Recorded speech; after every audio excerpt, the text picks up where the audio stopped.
আসসালামু আলাইকুম দর্শক, একটি মর্মান্তিক সংবাদ নিয়ে আমি যুক্ত হয়েছি মাহমুদ আলাজাদ। হাটাজারী পৌরসভার ৭ নং ওয়ার্ড চন্দ্রপুর এলাকায় আজ দুপুরের দিকে পুকুরে ডুবে একজন শিশু শিক্ষার্থীর মৃত্যু হয়েছে। নিহত শিশু শিক্ষার্থী চন্দ্রপুর এলাকার মৃত আব্দুল মান্নানের ছোট কন্যা। সে নুরানি মাদ্রাসায় ৩য় শ্রেণীতে পড়ে। প্রতিদিনের ন্যায় মাদ্রাসা ছুটির পরে বাড়ির পিছনে যে পুকুর রয়েছে সে পুকুরে সে দুপুরে গোসল করতে যায়। অসাবধানত অবস্থায় সেখানে পুকুরে ডুব দিলে আর সে ওঠেনি। সেখান থেকে দীর্ঘক্ষণ পর তার নিথর দেহ ভেসে ওঠে। তখন স্থানীয় লোকজন দেখে তাকে হাটহাজারী উপজেলা স্বাস্থ্য কমপ্লেক্সে নিয়ে গেলে সেখানে কর্তব্যরত চিকিৎসক তাকে মৃত ঘোষণা করেন। আমরা একটি বিষয় জানিয়ে রাখি, আমাদের যারা ছোট ছোট বাচ্চা রয়েছে, বাড়িতে পুকুর রয়েছে, তাহলে আমরা সব সময় তাদেরকে একটু সতর্ক রাখতে হবে।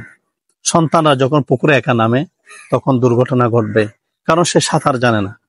এরকমই অসাবধানত অবস্থায় এই দুর্ঘটনা ঘটে একটি পরিবারে কান্নার রোল ভেসে উঠেছে। গত কিছুদিন আগেও ২৪শে ফেব্রুয়ারি নিহত নিসার বাবা আব্দুল মান্নান স্ট্রোক করে মারা গেছে। মাস ২ মাস যেতে না যেতে একই পরিবারের দুইজন পরপরে যাওয়ায় পুরো এলাকায় শোকের ছায়া নেমে এসেছে। এদিকে তার মা বিলাপ করতে করতে মূর্ছা যাচ্ছে।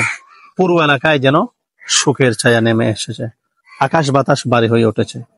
আমরা যারা অভিভাবক রয়েছি, যাদের সন্তানরা মাদ্রাসা স্কুলে যায়, ছুটির পরে তারা এই তীব্র গরমের মধ্যে দ্রুত তারা পুকুরে যেতে চাইবে, দুষ্টুমি করতে চাইবে। আমরা যদি একটু সচেতন হই তাহলে এরকম দুর্ঘটনা থেকে আমরা যদি একটু শিক্ষা নিই তাহলে আমাদের সেই বুকের ধনগুলি হারিয়ে যাবে না। তাই আজকে যে শিশু সন্তানটি পরপারে চলে গেছে, মহান রব তাকে জান্নাতবাসী করবে, এটাই কামনা, এবং পাশাপাশি তার সুখসপ্ত পরিবার ধৈর্য ধারণ করে আগামী দিনগুলো কাটাতে পারবে, এটাই প্রত্যাশা। আমরা যারা দায়িত্বশীল ব্যক্তিবর্গ রয়েছি একটু সচেতন হব। মাদ্রাসা যারা শিক্ষক, স্কুলের শিক্ষক রয়েছি, এই সম্পর্কে আমরা যাতে একটু সচেতনতা করি, এটাই কিন্তু সবার প্রতি উদারত আহ্বান থাকবে। নিহত মিশকা মান্নান নিসা হাটহাজারী পৌরসভার চন্দ্রপুর এলাকার বাসিন্দা। সে স্থানীয় চন্দ্রপুর তালিমুল কোরআন নুরানি মাদ্রাসার ৩য় শ্রেণীর ছাত্রী। তারা ২ বোন ১ ভাইয়ের মধ্যে সে সবার ছোট।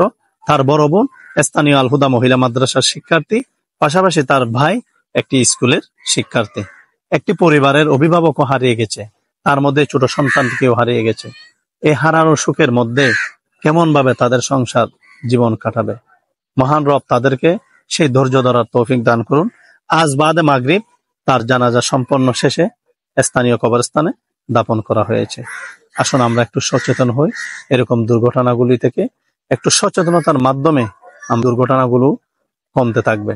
তাই সচেতনতার কোনো বিকল্প নেই। ধন্যবাদ সকলকে।